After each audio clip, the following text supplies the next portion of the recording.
points. Fitzpatrick taps the ball down, but there has been a centre bounce infringement, and the free kick will be going to... Let's see who's going to take it. Taylor has the free kick. No, he's given it back to Stewart Atkin. Atkin with the free to put Collingwood into attack early in the final term. Atkin with a booming punt kick towards half forward, and a good mark is brought in.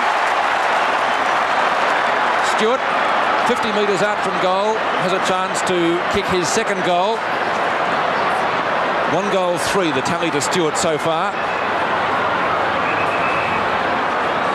Players being ordered back from the mark by the umpire. Nothing like getting a goal straight after the siren, Pete. Carlton came back well with 2 late in the third quarter. Stewart puts it on its way. He's got the distance, I would reckon. The accuracy is not quite as good as he would have hoped for, and it goes through for only 1 behind. So that makes the difference at even 10 points. 8-13, 61 Carlton. Collingwood 10-11, 71. To do the kicking in, Bruce Doull, one of Carlton's best players today. If they get beaten, it won't be through his fault. Moore scrapes it in right on the point of the square over Scott Howe. Peter Moore, the Collingwood captain, Brownlow medalist in 1979, puts the Magpies into attack. Doull in front.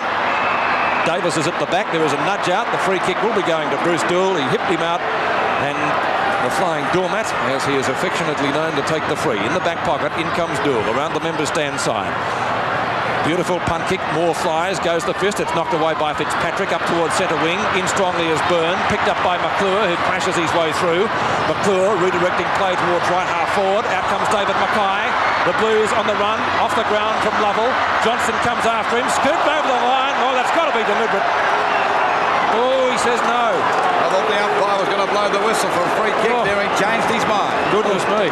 Here it is. Make up your own mind. Well... Well, the ball out of bounds about 10 metres around from the Carlton goal. 10 points the difference. There's a go now for Sheldon. A hurried shot for goal. He's put it through. 4 points the difference now. Sheldon's second goal. Score. Sheldon's goal, and we see Carlton 9-13-67 to Collingwood 10-11-71. That's exactly what I was talking about, Lou, when I said about the smaller Carlton players. Sheldon was often hanging out across the ground looking for it. When when you've got the talent of Sheldon, you've got to be in there underneath the feet of the packs to do exactly what he did then, shark that ball away, and hopefully put it through for goals. Sheldon has to be at the feet of the pack. It's 4 points the difference now in the final quarter, which has been in progress 3 minutes. Centre bounce again. Fitzpatrick against Atkin. Down she goes. Coming back to Fitzpatrick. Knocked out by Taylor. McConville had a fresh air shot that time. A bit of struggling going as Mayland comes out of the back with the ball. Good play on the part of Mayland. A hand pass to Hutter. Put him under a bit of pressure here, but it'll bounce okay for him. He's got it now. Very rarely caught as he shoots the ball back. Out there towards the wing position. Punched away by Byrne. Up there towards Irwin. He can't pick it up. And Toomey has a fresh air shot. He's slung to the ground. The umpire's going to ball it up right on there on top of the VFL logo. So it's 4 points the difference. 10-11-71 Collingwood to Carlton 9-13-67. Ball knocked out to McClure. Struggles, gets a kick. It's a high one, doesn't travel any distance. The umpire calls play on. Knocked out again. A chance now for Barham to pick it up. Gets a hurried kick back. Out there towards Dacos. He's got the mark. Got away from Hunter that time. Hunter's had him pretty well covered for 2 quarters. Long kick by Dacos. A beautiful kick. Punched out by the Carlton defence. There's plenty of them around too. Coming out to meet it now is Mail. He's got a paddock to run in. Gets back into his right boot. Shoots the ball across towards the centre of the ground. And Billy Pickens there once again. And he takes a nice mark at centre field. He's played a great game for Collingwood. It's his 15th kick coming up as we approach the 4.5-minute mark of this, the last quarter of the 1981 Grand Final. And Collingwood in front by 4 points. Fitzpatrick takes the mark again. Certainly playing a great captain's game as the ball goes back out there on him. Oh, Atkin dropped an easy one. And down they go. This gives Lovell a chance to get clear. A hand pass out to Toomey on his own. Another long hand pass for Collingwood to Irwin. Back it goes again to Tony Shaw. Another one coming back to Toomey. Toomey goes running around his opponent. He's clear with a pot shot for the goal. Will he make the distance? Oh, Moore put his hands to it and stopped it. It could have gone through for a point. It did go through for a point. It could have been a goal. Well, it certainly could have. It would have been a goal. No doubt about that. Anyway, 9-13-67 to 10-12-72 as the scoreboard, as the ball was driven out towards the outer side. Perovic making a good attempt to mark, not successful, and Bazasto counts it over the line. Bazasto has had a dirty day. 4 kicks, 3 of those in the first quarter.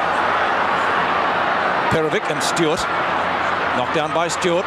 Maven sneers the ball well on the ground. Barham over the top. Duel in for Carlton. Grab but not in possession. Mike Dyer says play on, and it will be a boundary throw-in. Duel not happy with that decision, and giving the umpire a suitably he was pretty lucky, Pete. Nasty look. Watching on replay, and we see as Bruce Duel comes in now, he had possession of the ball and lost it, so he might have been lucky. Irwin has it knocked away from him by Glasscott. Picking again.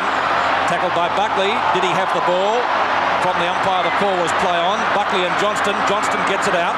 Long towards half forward. Mackay flies. Ashman scouts well. 12 metres out and goals. Carlton hit the front in the final term. 3 goals to Ashman. The scoreboard now. Carlton 10-13-73. Collingwood 10-12-72. Well, if ever fitness was going to tell a story, we might see it from now on with a neck-and-neck tie at this stage. Billy Pickett not able to get the ball clear. A quick piece of football there by Hunter, and Ashman roving to perfection on that occasion. Both Collingwood backmen up there. A great goal. 6.5 minutes have gone in the final term. That's it from the Clark mobile crane. Ashman putting it through for 4 points as the screen has come up, and Ashman's pretty happy about that.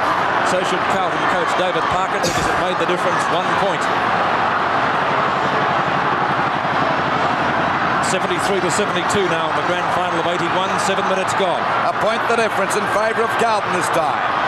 There's a nice knockout by Fitzpatrick. Picken couldn't get clear. Gets it out to McClure with the ball. He can't get clear. The umpire's at home the man. Free kick there to McClure at centre half forward, and Carlton ready to go back into attack. There's the kick. It's a long one up there towards the full forward zone. The players set themselves. It comes to the ground. Short trace Marku coming out. Spins out the back beautifully.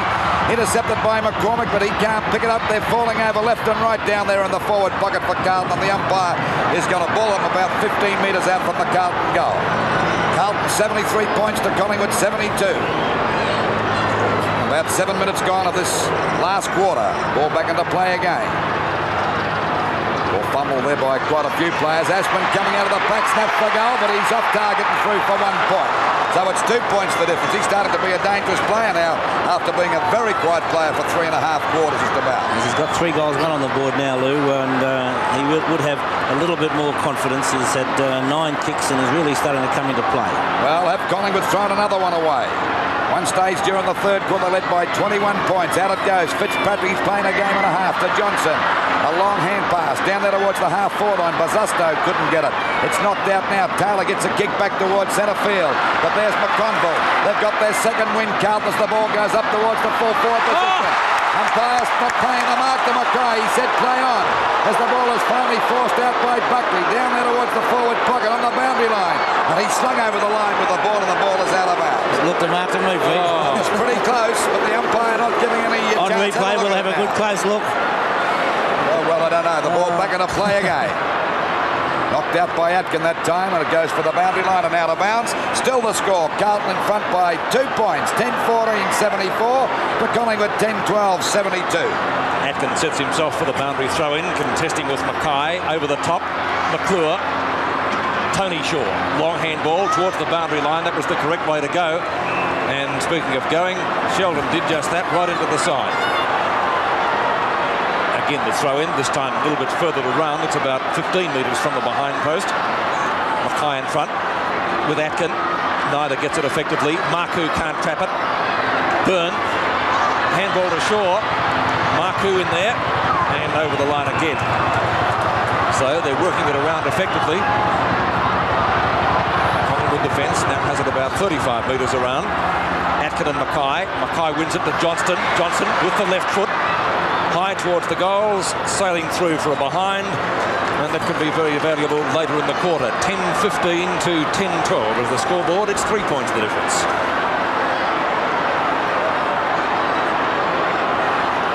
Three points the difference as McCormack kicks out. Straight up the centre field area. Bazasto has the grab. Perovic takes it off the hands. Now he they stopped play. Well, if he was paying that mark, I would like to ask, why didn't he pay the mark to David Mackay earlier? Because it did seem to me he held it just as long.